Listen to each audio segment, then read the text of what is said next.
Today, China officially, through its foreign minister Wang Yi, stated that it is in its interest for Russia's prolonged war against Ukraine to continue, and therefore the Middle Kingdom is ready to help the Kremlin in this war.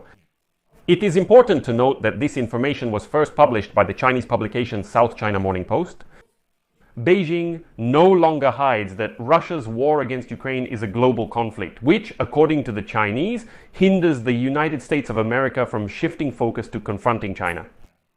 But today, additional information has emerged about why it is so beneficial for China for the war to continue.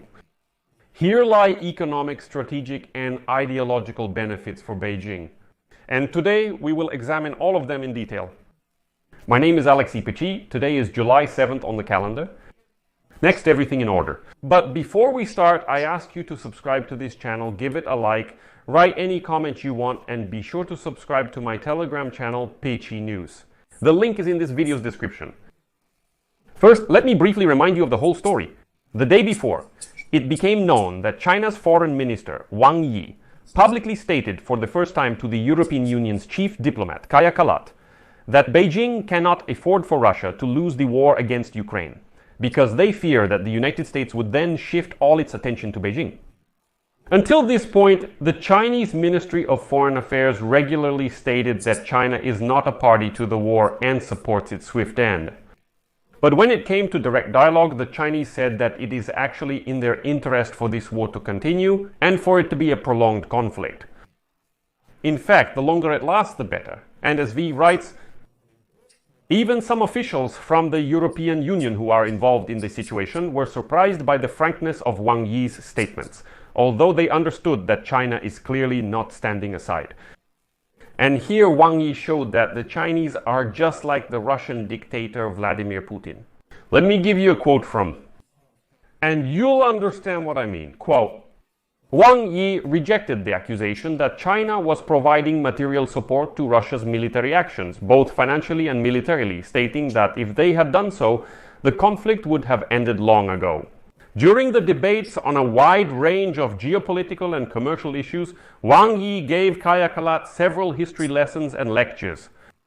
One of Wang Yi's statements in Brussels is that although China allegedly did not ask Putin for war, its continuation may serve Beijing's strategic interests, as long as the United States remains involved in the Ukrainian conflict.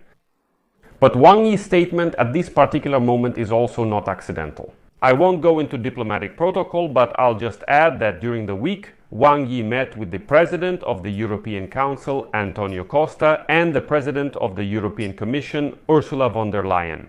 Then, from Brussels, he went to Berlin for his first meeting with the new German Foreign Minister Johann Wadephul and Chancellor Friedrich Merz. And after that, he went to Paris to meet with French officials. And all of that, Wang Yi is conducting his European tour on the eve of an important summit of the Communist Party of China on July 24th and 25th in Beijing, where they promise to make some fateful decisions. Wang Yi's recognition is not accidental. But why does China benefit from Russia's ongoing war against Ukraine? The reason that's obvious was voiced by Wang Yi himself. If the war in Ukraine ends, the United States, in their opinion, will immediately shift its attention to China, but that's not all. It's critical to examine in detail why it's crucial for China that the war in Ukraine continues for some time longer. And analysts see at least three significant reasons why Beijing benefits from Ukraine continuing to suffer from Russian aggression. As I see it, Chinese political leaders definitely view the war in Ukraine as a purely positive factor for China, and the moral tragedy of the war doesn't matter to them at all. Why do I say this? Notice that Beijing has never shown any sympathy for the Ukrainian people since the start of Russia's full-scale war. There have been calls for negotiations, calls for a ceasefire, diplomacy and so on, but not once has there been a single note of sympathy from the Chinese. Even when a Russian drone with Chinese components damaged the Chinese embassy in Odessa last week, we didn't hear any sympathy from the Chinese. So, why does Xi Jinping see the continuation of the war in Ukraine as an advantage for China in the medium and long term? And the first reason is China's strategic interests. The war in Ukraine consumes a significant portion of the attention of the United States leadership. And on this subject, I'll quote retired Australian Army General and military analyst Mick Ryan, who pays a lot of attention to the Russia-Ukraine war. Here is his quote. "Every minute that American political and strategic leaders spend thinking about Ukraine is a minute when they can't focus on the Chinese threat. Every dollar spent on military and economic aid to Ukraine is a dollar that can't be invested in defending the Western Pacific from Chinese aggression." Chinese strategists also see prolonging the war in Ukraine as a way to keep Europeans in Europe. China is concerned about the increased deployment of European naval and air forces in the Pacific region over the past few years. Just recently, the Royal Navy of the United Kingdom deployed an aircraft carrier strike group in Asia, and this does not please Beijing. Another strategic advantage for China from the prolonged war in Ukraine is that it provides a giant testing ground for Chinese ideas about future warfare in the Pacific. Although we may not see Chinese heavy weaponry being used by Russia directly, the war in Ukraine offers a variety of different ideas regarding the use of new technologies in the air, land, space, sea, cyber, and information domains. China and Russia have significantly increased their military exercises since 2022, which has likely provided the Chinese with many opportunities for training. In addition to understanding the war in Ukraine, China is also learning about how Western policymakers and alliances make strategic decisions about war, and about the defense industry that supports them. Moreover, a weakening Russia is willing to share any technologies that Beijing needs with China. China can get anything it wants from a weakened Russia, and Russia is no longer a competitor to China in Asia and Europe.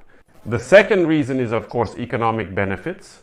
Since the large-scale deployment of Russian troops into Ukraine, China's trade with Russia has surged.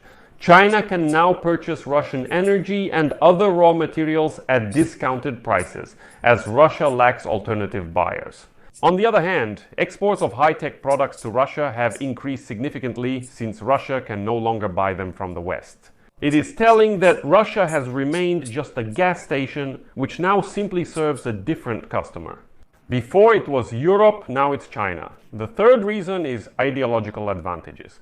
From Beijing's point of view, Russia's war against Ukraine is part of a broader confrontation that countries like China, Russia, and Iran are waging against Western dominance. The war in Ukraine allows Xi Jinping to portray it as a struggle supposedly imposed by Russia, the North Atlantic Alliance, and personally by America. And unfortunately, American President Donald Trump also plays along with this when he claims that if he were president, this war would not have happened. This is Joe Biden and Zelensky's war, and Putin had reasons to attack. Trump, in essence, legitimizes the idea that supposedly Putin was forced to start the war against Ukraine. But Trump forgets the main thing. Russia's war against Ukraine began in 2014. It continued throughout his entire first presidential term. And now he's president again, but the war isn't stopping. Moreover, from Xi Jinping's point of view, all the Kremlin's ideological and propaganda justifications for the war against Ukraine justify increased attention to national security issues, raising the political purity of the top civilian and military leadership, as well as the modernization of Chinese troops. So everything is justified, you see, national security, so I can remove anyone, replace them, put my own people everywhere. I can spend huge amounts of money on the army and justify all of this by saying there's a national security issue. Moreover, for Beijing, it's a convenient situation when Russia does all the dirty, heavy work in the supposed confrontation with the West, while China receives political dividends. China's refusal to participate in the peace summit on Ukraine in June 2024 in Switzerland is yet another proof that the Communist Party of China is not an honest or impartial mediator in the war in Ukraine. It refuses to abandon its Russian partner and will likely work behind the scenes to sabotage any peace proposals that are not put forward by the Chinese Ministry of Foreign Affairs. But that's the least China can do to keep this war going. So now it has become obvious, and the Chinese are no longer hiding it, they absolutely benefit from the continuation of this bloody war that Russia has unleashed against our country. I'll leave it at that. Share your opinions and conclusions in the comments under this episode, subscribe to the channel, hit the bell, and don't forget to like.